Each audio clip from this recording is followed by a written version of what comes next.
start with John here in the middle.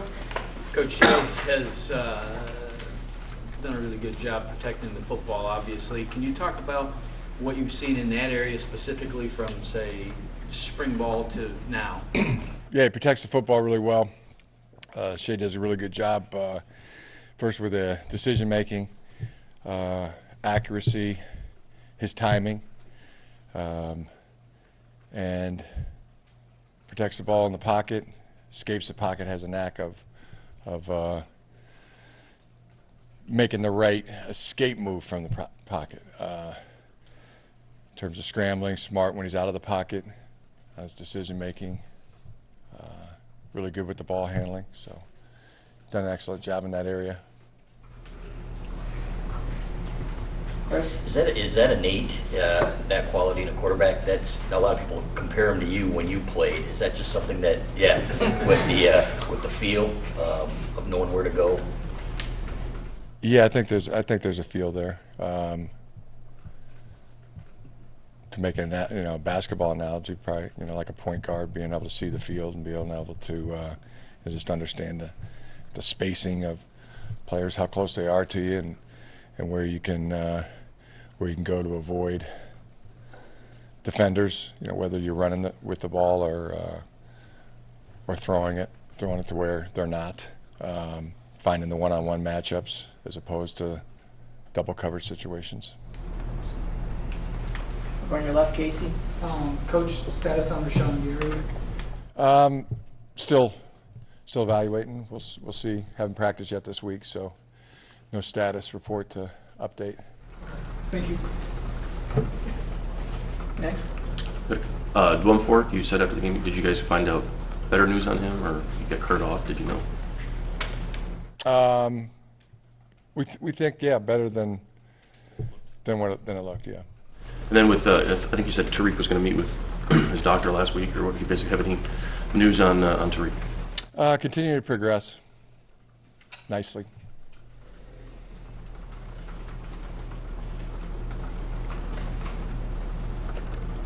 And back, Adam. Jim, two questions here. You an A's fan, Adam? I'm a baseball fan in general. Yeah, but I was talking with Gordon about the A's. We were reminiscing. I'm a big A's fan. Went to spring training with them. Yeah. Keeping me off here. Two questions here. There's on Twitter. There's always the kind of the fan rah-rah stuff. Do you feel like Shea's done enough to? I mean, people were kind of on his back. People always want to see his backup quarterback. Do you feel like Shea has done enough to kind of just quiet all that criticism with the rabid fan base? I think so. Yeah. And second question would be, we didn't see a lot of Jalen. I know he played the final snap. Was there a reason why we didn't see a lot of Jalen Mayfield Saturday? Is he banged up or anything? He's working through something, yeah. Jalen. I mean, as far as it's interesting. I mean, the quarterback Shea's playing really well. I mean, I think everybody can see that and notices that. Right, but there's, well, let me put it to you this way. My 7-year-old daughter, Katie, who plays no sports, doesn't want to play sports, doesn't want to be involved in sports. She's doing Girl Scouts, but even Katie says the quarterback's playing very well. And that was going to my point, because I know you don't live on Twitter, but if you see Twitter, I mean, there's a contingent of people who just feel Shea's not throwing the ball enough, the offense isn't interesting enough. So I just want to get your take on that. I'll go with Katie. On the left. There were some trick plays around the Big Ten over the weekend. How much time do you guys as a program spend on trick plays throughout the week, and has your strategies or preparations evolved over time as regard to trick plays? Yeah, I know offensively and defense, just schematically, you prepare for things even though you haven't seen them. You go back years, 2015, 16. This coach ran this in 2014, or they might have been even at a different school, and you're always on the alert for what could happen. But tweaks that you. That's why, I mean, that you talk about, I mean, schematically, defenses want to be gap sound. You hear that terminology, you know, or they don't want to void a zone.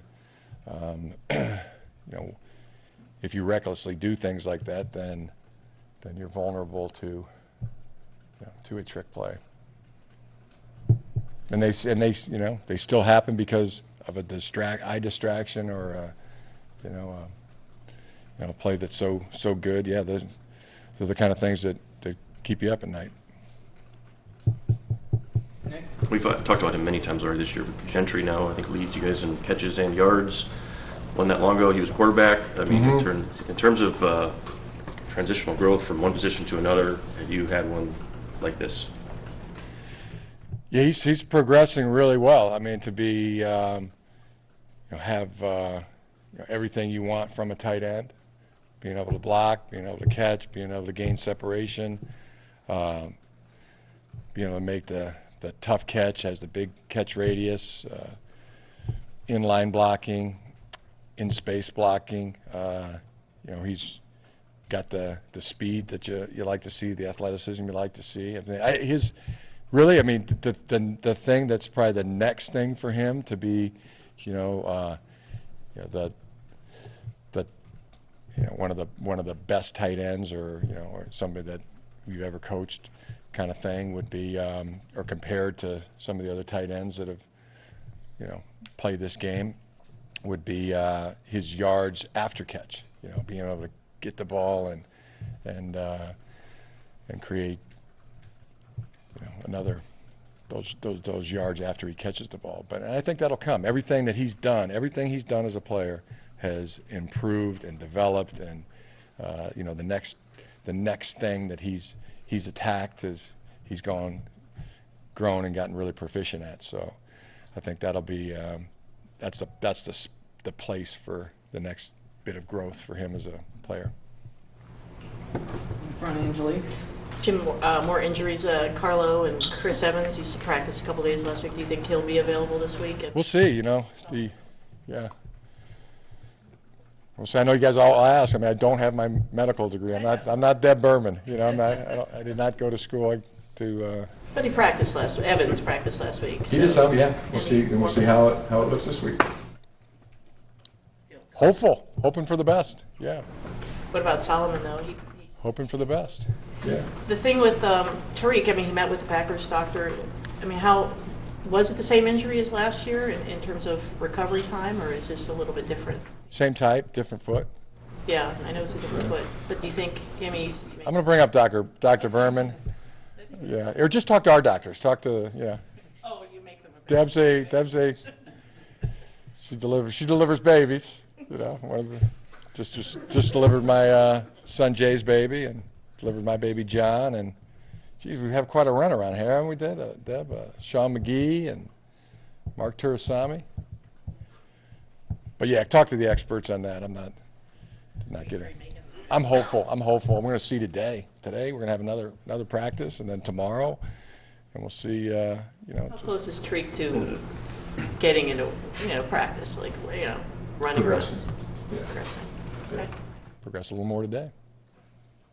Hopefully better today than yesterday. Hopefully better tomorrow than today.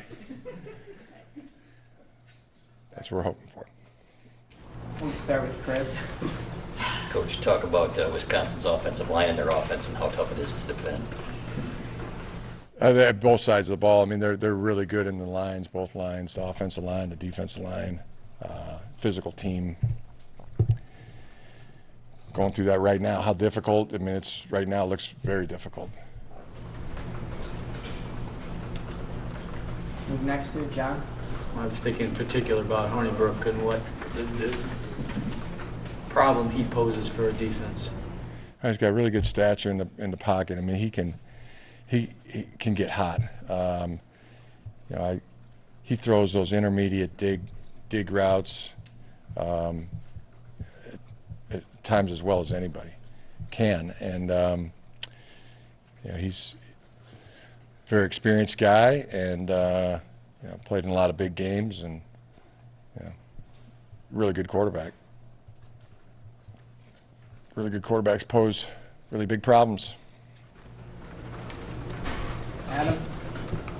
Jim, with looking at Devin Bush and Devin Gill, they've both been pretty good in terms of rush defense. What type of challenges does Jonathan Taylor bring to you guys, Wisconsin running back? Where can Devin kind of excel, help you guys most? Well, I mean, again, really good players have ability to make plays, and Taylor's a really good player, great player. And so, what kind of problems do they pose? Really, I mean, they're threats. They're at any time to make one of those plays. What do you like best about Gill's progression in terms of defending the run? And then the same question for Devin Bush. What do you like best about? I like everything about Devin Bush. Probably the thing I like the best in this past game, just how well he did getting everybody lined up on our defense. Josh Metellus as well. Those two in this past game in particular were just terrific. There were so many shifts, so many motions, so many eye distractions going on pre-snap that Devin and Josh really did a fantastic job in that. Got time for a couple more questions on the left? Coach, do you get a sense that the team might be anxious for this stretch of the schedule, and that maybe, I know you can go week to week, but that things might be a little bit more amped up starting today with the week of the 3 games you got coming up, meat of the schedule and stuff? Yeah, I think they're really excited for this game, and having their focus be on getting their preparation down today. Finding out what they can learn about Wisconsin today, and their workout, their practice. So I know we're striving to make today the best day we've had, Right in the front here, Angelique. or the best Monday anyway. Jim, I know it's a collaborative process, but who's calling plays during the game? Is it you or is it Pep? Collaborative process. Pep's calling the majority of them. How does it work? I mean, We've been through this many times, and I know. yeah, so there's no good answers. So for you, apparently, because we keep replowing the same. No, we were just talking before about offensive coordinator, but We plowed this ground, Angelique. So Last question, Dan. The amount of injuries on the defensive line, how has Chase's role grown, and how have you seen him handle kind of stepping into? Chase has been an animal. Chase has been an animal this season, and I don't really like to use human to animal analogies, but he's been great. Just doing so many things. He's a catalyst. He's really been a catalyst defensively.